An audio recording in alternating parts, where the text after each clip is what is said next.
Hey, this is Dawn Reby, CEO of Excellence in Analytics, and I want you to know what Saudi Arabia is really like. So there's so many misconceptions about what Saudi Arabia and the Arabian Peninsula is actually like, but I'm from US and I went over to Saudi Arabia to do some work, and I had a lot of great insights and great people that shared some of the stuff that we don't hear about with me. And so I'm going to share that with you over this short little series. And if you haven't seen a video series already with all the pictures, go ahead and click below and you can be directed to take a peek at what it actually looks like. But today I'm going to talk to you about what it actually feels like to be a traveler from the US going to Saudi Arabia. So a couple of things.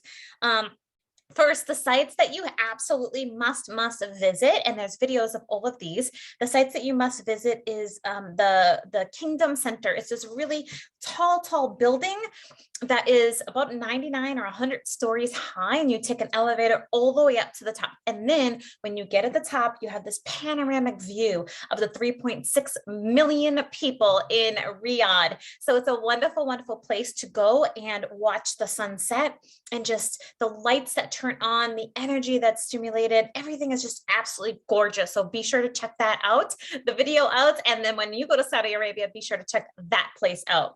Next is, I was at the diplomatic quarters. So the hiking in the diplomatic quarters is beautiful. So the Germans and some other folks came in and really built these centers for people from the embassies. The embassies are located in DQ, in the diplomatic quarters. So the embassies are representatives from other countries all around the globe. So you have all these people kind of housed in one spot or nearby who can come and enjoy these hiking trails. And so they are set up with these beautiful gazebo-like structures that are just phenomenal for going. They're shaded. You go in there and you just connect with people from France and Iraq and all of these different places. So yeah, definitely, if you are visiting and can go to DQ, make sure that you get on in there. The next is a farmers market. So I happen to be in the National Historical Museum, which was amazing. It's a lineage of all of the history of Saudi Arabia. And if you have a chance to go to the National Historical Museum, go ahead and go there. But we went there, and then as we were leaving, we kind of noticed around 4 o'clock that these buildings, or these little kind of carts with awnings were being set up, and we stuck around, and thank goodness we did, because it ended up being a really fun farmers market.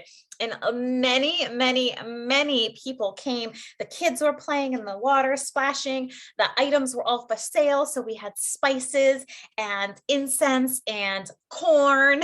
Corn is a thing. We eat a lot of corn there. And all kinds of coffee, the Arabic coffee, which I'll talk to you about in another video. So there's all kinds of goodies at the farmers market. So make sure that you find in Riyadh, there's many of them, but particularly there was one behind the historical center. So you can go there and check it out, the historical museum. The other thing you should know is the architect. The architect in Riyadh in particular is beautiful, is phenomenal. So the buildings are just, they're art. You drive down the main roads in Riyadh, particularly in the financial district, and they have buildings that look like zebras and look like kind of like a Jenga game, and others that look like a cheese grater. So it really is remarkable. All of these images can be seen in the videos in this particular section. So go ahead, you can click on the links below and see all of those. So the other place that you want to visit, now this is a little trickier to actually visit, but it's called the Souk, S-O-U-K, and it's also known to be the place where the water tower is located. So when you see the water tower, you're in the right place in Riyadh. Now, this place is a little tricky to drive in. There's just thousands and thousands of people walking in the roads and so forth. But if you can get dropped off in there and just kind of walk up and down the roads, the culture is fully present. There's lots of vendors, lots of activity, lots of people, and it's really a ton of fun. So those are some places to visit. And I will say, one of the things that really shifted for me is my perception, right? I'm from the US, and we've been told all these things about Saudi Arabia, about how strict it is, and in terms of crime, if you commit a crime or do something wrong, off goes your head or off goes your hand. And I admit there are certain punishments that are quite harsh. But honestly, it was one of the safest places I've felt like I've ever been to.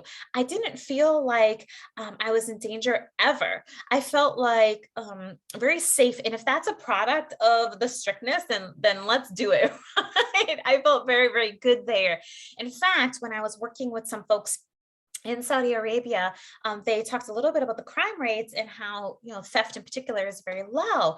And I was curious, like, is that true? Because in the US, theft is so high. If you leave your cell phone or a laptop or anything anywhere, people are snatchers and they just take it. But in Saudi, they told me about this story about a woman carrying her jewels to her new home in kind of like a what we would call an Uber. And so this car drives this woman out to her house and she forgets this box of jewelry in the car. And an hour later, the driver returns the box of jewelry to her. Like they just have a different way of thinking. And here it is. And here's the biggest way of thinking that shifts is they do the right thing even though it may not feel like the easy thing to do, and they do it because they believe in the Quran, they believe in the religious teachings, they believe in this unified way. They are so focused on family, community, supporting each other, that I was just blown away and impressed with that particular component of it. In fact, I'm going to answer some of these questions on my next video, but when I was thinking about what is Saudi Arabia all about, I didn't even consider, the connection piece that they have, the community piece that they have.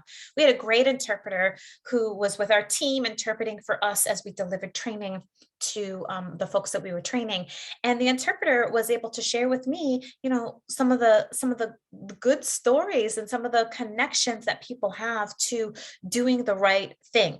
And I felt so welcomed in Riyadh. I felt so part of the family in Riyadh. And I was really thankful for the experience there.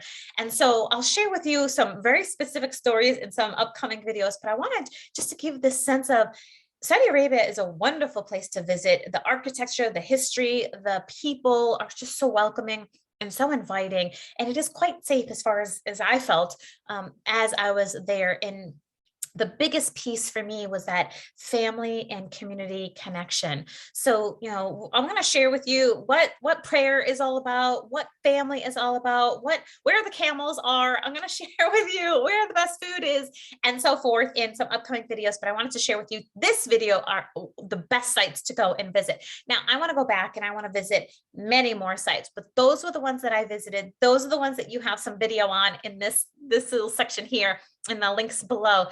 But certainly, I can't wait to share with you some other great things that I learned while I was in Saudi Arabia in March 2022.